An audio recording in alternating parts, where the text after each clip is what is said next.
Correcto, for de manhã nós está começar com um informatie tour, mas é um tour de informação, mas nós está bisa, qual assim nós está busca para informar tour damas não tocante câncer na pecho. Onde está que na labito mo lugar? Manhã já março e já webs, nós está na warehouse de 5 horas para 7 horas, já sabra 10 horas para 10 horas nós está na Tungfang Store e já sabra a noite de mitad 7 para 9 horas nós está na Cocari na Rincón. O que tem meta atrás dentro do programa aqui? É meta da mais fácil, que me que conscientizar a gente mulher na boneiro que, epa, de cada 7 mulher tem câncer na pecho. Dus, bem screen, para sorte bo screen, eu bossa seguro que bossa que o pecho não está saudável. E atualmente o grupo tá 3.000 damas me tem screen. E tá 5 só mais screen te com a hora aqui e me mester mais damas para participar, para assim me tem minha vista de cifra na e assim bossa que com saudável mi pueblo na boneiro tá.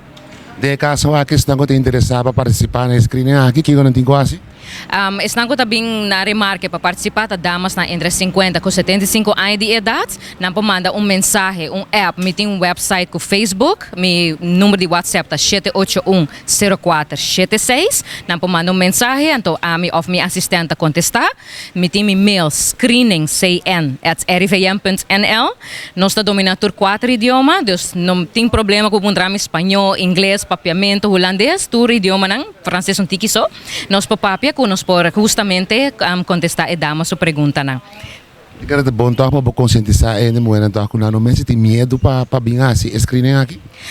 Na parte medo, me tá compreendendo onderzoek, exame que fastidioso, portanto bisava sempre mamografia, verdade, e pecho não tá hora botar 2 placi e banda aqui bota preferar rato de moléstia que você sabe que não tem nada comparar com hora botar queijo que hora tá lat. Então te sei que é evitável passou me sa como dona doi cuido com me mesta é um processo hobby fastidioso não para você, pero para a família também emocionalmente também tem su challenges estão com ele.